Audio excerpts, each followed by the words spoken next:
पाच. चला आपला प्रॅक्टिस सेट 7.2 जो आपला क्वेश्चन नंबर 3 चालू आहे की नाही. आपण मागच्या व्हिडिओमध्ये क्वेश्चन नंबर 2 पर्यंत बघितला होता. काय बघा question number 3. The boxes are to be filled with apple in a heap.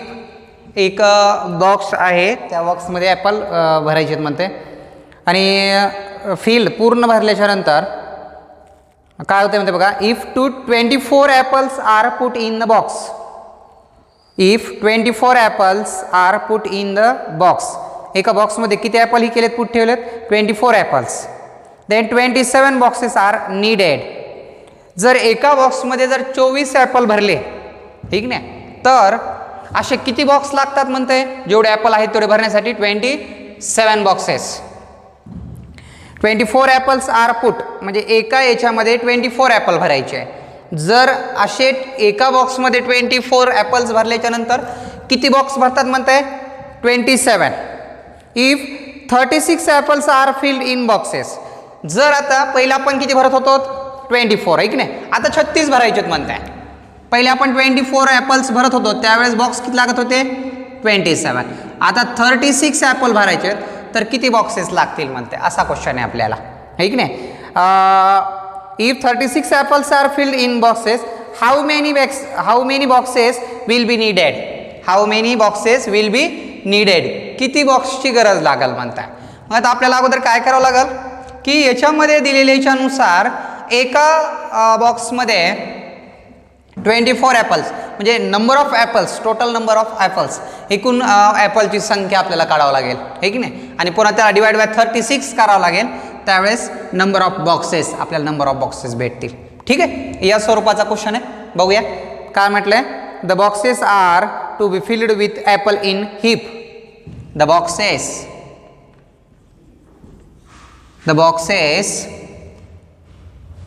are to be filled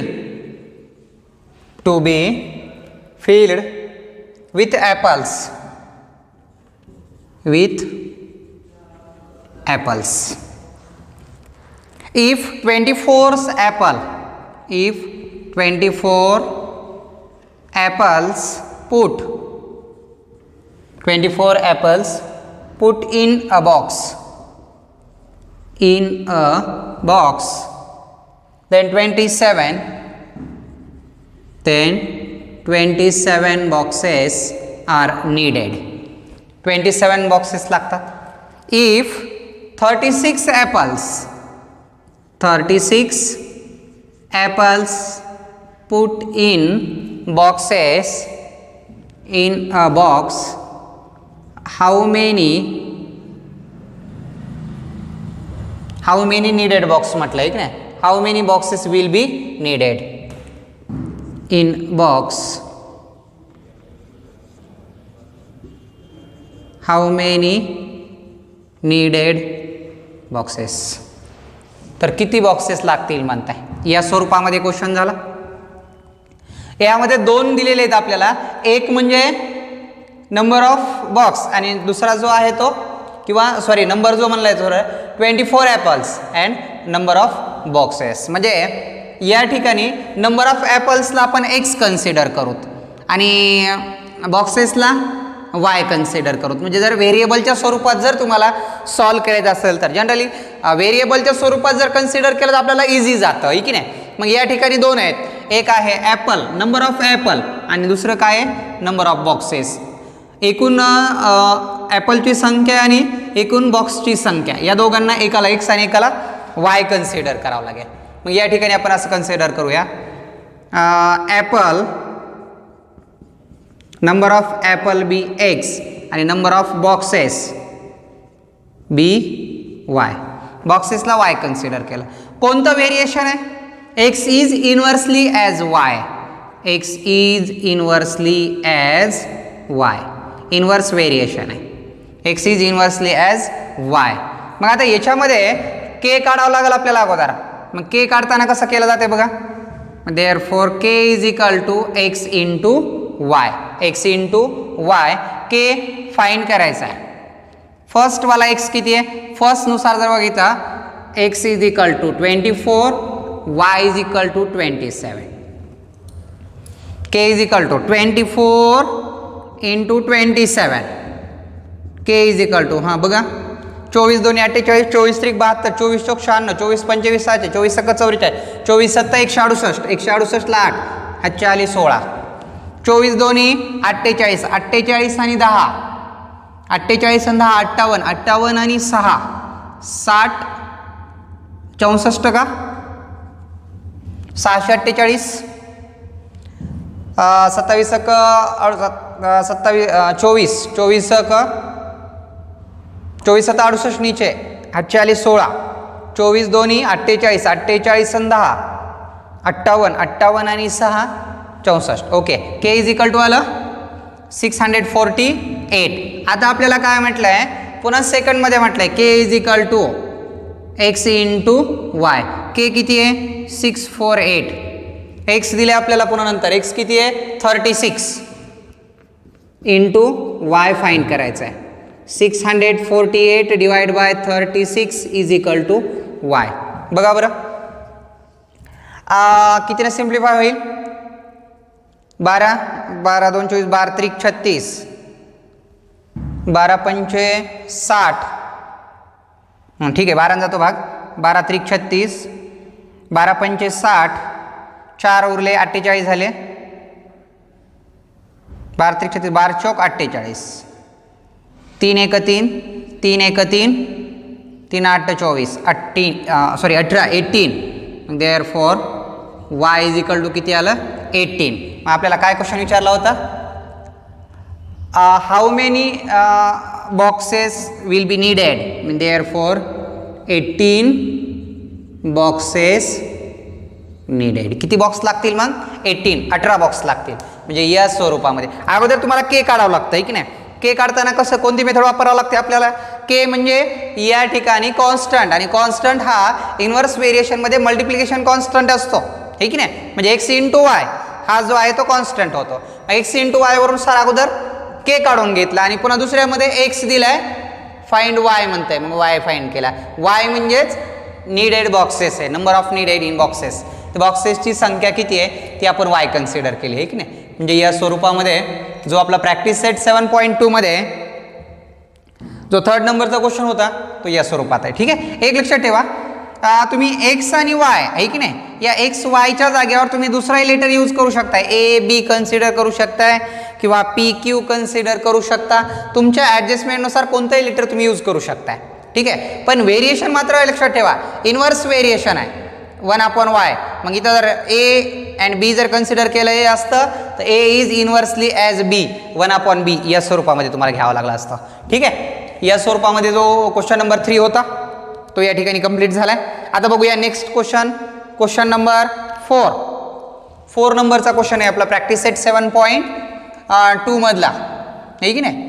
तो बी इन्व्हर्स व्हेरिएशनमध्ये आपल्याला फक्त काय करायला सांगितलं आहे त्यांनी की सिम्बॉलमध्ये लिहायचं आहे की नाही. कशामध्ये लिहायचं आहे सिम्बॉलमध्ये इन्व्हर्स व्हेरिएशनच्या सिम्बॉलमध्ये. तुम्हाला एक्झाम्पलमध्ये दिलं आहे x is inversely as y आहे की नाही. त्याच्यामध्ये नावं दिली असतील त्यांनी एल एम एन दिले असतील तर ठीक आहे नसतील दिले तर तुम्ही कन्सिडर करू शकता. पण याच्यामध्ये आपल्याला क्वेश्चनमध्ये ऑलरेडी त्यांनी दिलेलं आहे म्हणजे दिलेलं आहे ते आपण कन्सिडर करूया. बघा चला काय क्वेश्चन आहे बघूया. Write the following statement using symbol of variation. Using symbol of variation. Symbol of व्हेरिएशनचा सिम्बॉल वापरायचं आहे आपल्याला आहे की नाही. आता सिम्बॉल कसं वापरायचं आहे तुम्हाला माहीत आहे. डायरेक्ट व्हेरिएशनचं सिम्बॉल कसं असतंय इन्व्हर्स व्हेरिएशनचं सिम्बॉल कसं असतंय दोन्ही सिम्बॉल आपल्याला माहीत आहेत हे की नाही. मग त्या सिम्बॉलमध्ये आपल्याला मांडणी करायची त्याची डायरेक्ट आणि इन्व्हर्स दोन्ही याचे डायरेक्ट व्हेरिएशन आणि इन्व्हर्स व्हेरिएशन या दोन्ही याच्यामध्ये आपल्याला सिम्बॉल यूज करायचे आहेत की नाही. इन्व्हर्स व्हेरिएशन बघूया चला.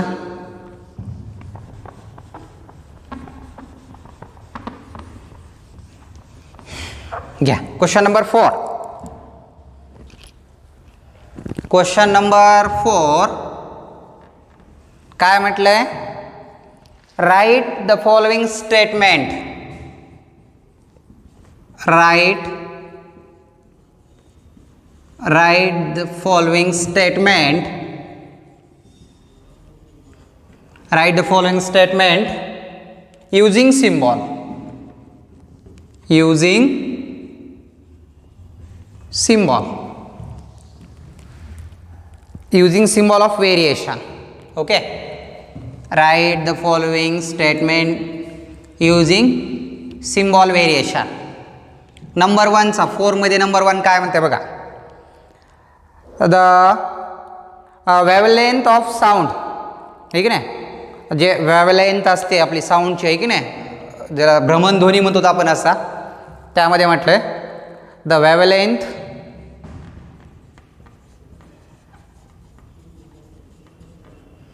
wavelength of sound, तो L न डिनोटेट केला जाए, and its frequency, L sound जो आहे तो L, and its frequency,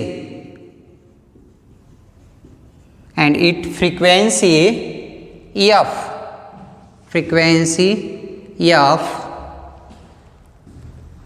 are in inverse variation,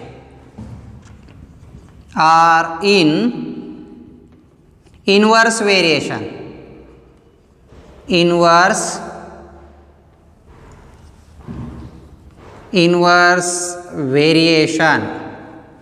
बघा, wavelength of sound L म्हटलंय आणि इनवर्स व्हेरिएशन आहे, म्हणजे L is inversely as F.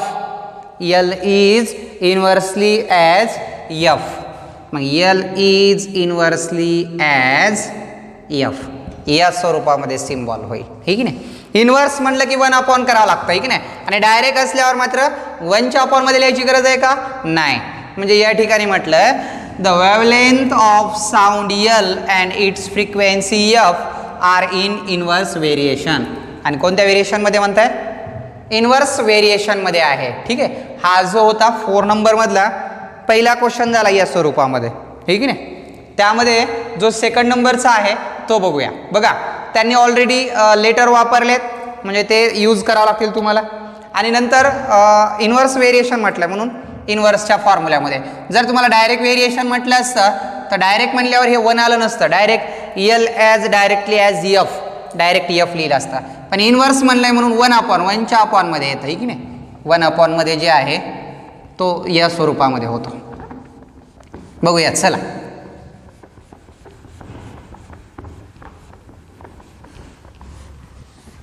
त्यामध्ये असणारा सेकंड नंबरचा आहे, 4 मधला सेकंड आहे. द इंटेन्सिटी I म्हटलंय. The intensity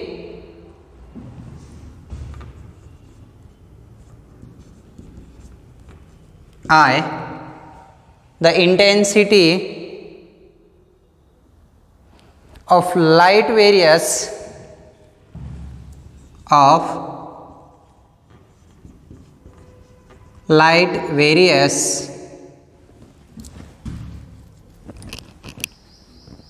inversely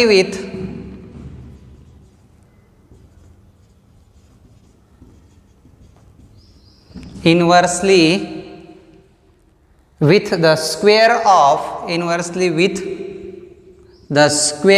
of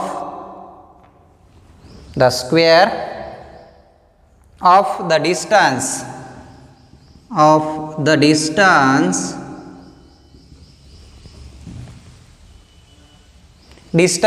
d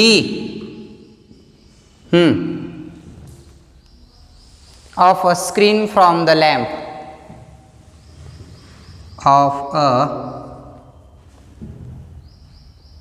screen,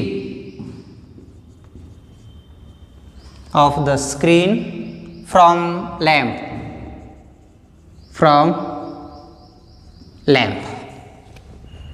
identity म्हटलंय as inversely, म्हणजे I is inversely as a D, I is inversely as D. म्हणजे क्वेश्चन लिहायला वेळ लागायला आहे, एन्सर लिहायला वेळ लागणार नाही. I is inversely as a d distance. बस एवढं सिम्पल आहे एकदम. म्हणजे फक्त काय करायचं आहे तुम्हाला, युजिंग सिम्बॉल, सिम्बॉलमध्ये दिलेलं स्टेटमेंट लिहायचं आहे. इनव्हर्सली आहे म्हणून 1/d आलं. डायरेक्ट डी असतं तर 1/d आलं असतं का नाही. I is inversely as a D, direct D आलं असतं आहे की नाही, पण इथं 1/d म्हटलं आहे. म्हणून या ठिकाणी तुम्हाला युजिंग सिम्बॉल इन इनव्हर्स व्हेरिएशनमध्ये वापरायचा होता. ठीक आहे. या स्वरूपामध्ये जो क्वेश्चन नंबर 4 होता आपला आहे की नाही, 7.2 मधला क्वेश्चन नंबर जो 4 आहे तो कंप्लीट झाला. आता बघू याच्यानंतरचा क्वेश्चन नंबर 5 आहे की नाही. प्रॅक्टिस सेट 7.2 मधला क्वेश्चन नंबर जो 5 आहे तो बघूया. बघा 5 मध्ये पण तुम्हाला इनव्हर्स व्हेरिएशन दिलेलं असेल का, तर हा प्रॅक्टिस सेट पूर्ण इनव्हर्स व्हेरिएशनवरच आहे की नाही. त्यामुळे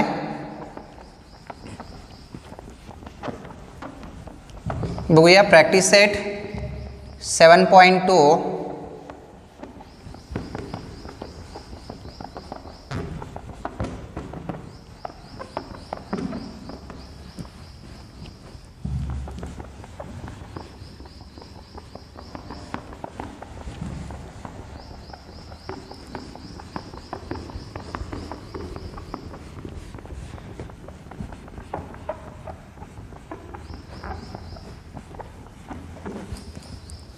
पहा. चला क्वेश्चन नंबर 5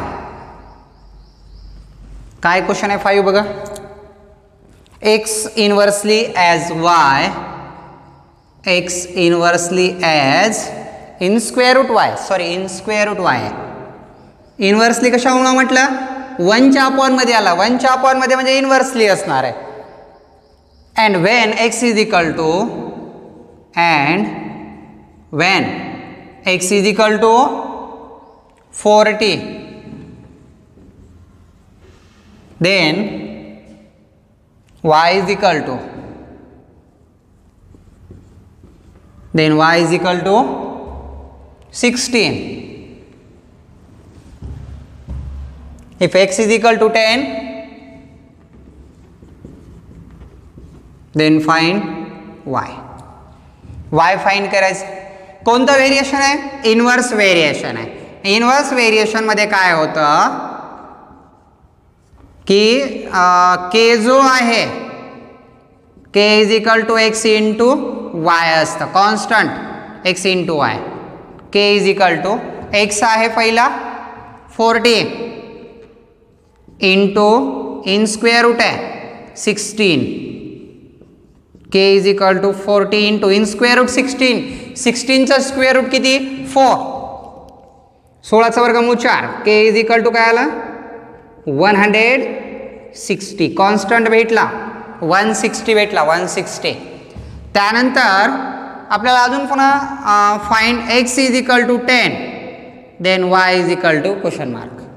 x 10 दिलेला आहे. मग परत k is equal to x into y. k किती आहे, के 160. 160 x 10 आहे, 10 इंटू वाय. हा 10 इंटू आहे, इकडे आल्यावर काय होणार अपॉनमध्ये येणार. 160 divide by 10 is equal to y. 0 0 cancel. y is equal to काय आलं 16. Therefore y is equal to 16. या स्वरूपामध्ये क्वेश्चन नंबर 5 आहे की नाही. जो 5 नंबरचा क्वेश्चन होता, इनव्हर्स व्हेरिएशन सांगितलेला आहे आणि इनव्हर्स व्हेरिएशननुसार आपल्याला y ची किंमत काढायला सांगितलेली आहे. म्हणजे या स्वरूपामध्ये जो आपला y असेल तो फाइंड झाला आहे. आता याच्यानंतरचा जो प्रॅक्टिस सेटमधला लास्ट क्वेश्चन आहे आपला आहे की नाही 6 नंबरचा, तो आपल्याला बघावा लागेल. Question number 6. ठीक आहे, बघूयात चला. प्रॅक्टिस सेटमधला लास्ट क्वेश्चन आहे आपला हा 7.2 मधला आहे की नाही. बघूया काय क्वेश्चन आहे तो. लास्ट क्वेश्चन म्हणजे 6 नंबरचा.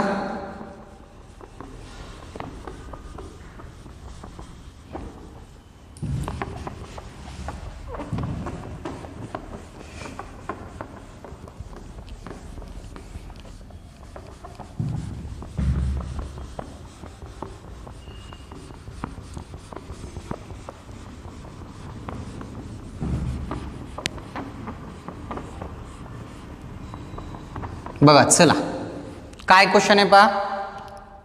X varies inversely as Y.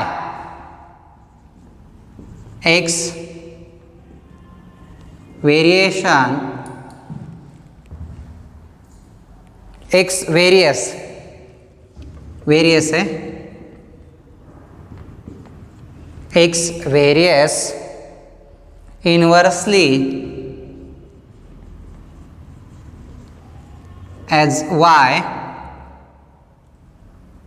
when x is equal to 15, then y is equal to 10, y is equal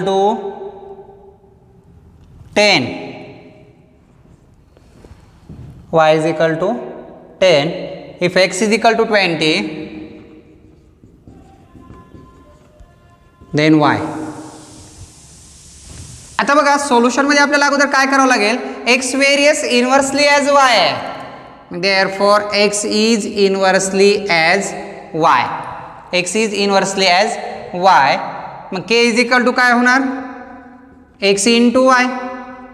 K is equal to first x किती आहे 15 इंटू वाय किती आहे 10. K is equal to 150. बरोबर आहे. मग आता के इज इक्वल टू 150 आलं म्हटल्यावर परत एक्स इज इक्वल टू 20 म्हणताय आणि फाइंड वाय फाइंड करायचं आहे. K is equal to x into Y.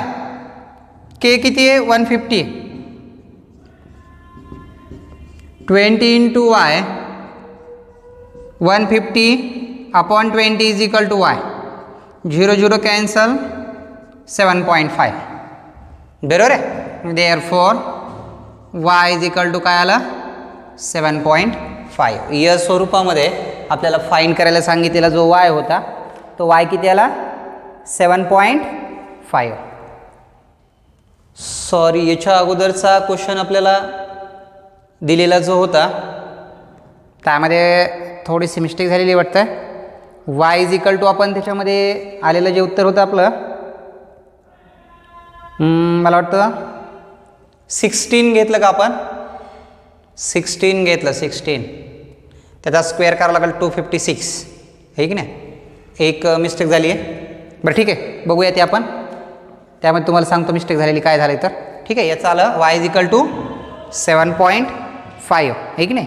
यामध्ये जो आपला प्रॅक्टिस सेट होता आहे की नाही 7.2 या ठिकाणी तो काय झाला आहे कंप्लीट झाला आहे. आता जो नेक्स्ट असेल टाईम स्पीड डिस्टन्स ते आपण आता उद्याला घेऊया. चालतंय. थांबू आपण इथं.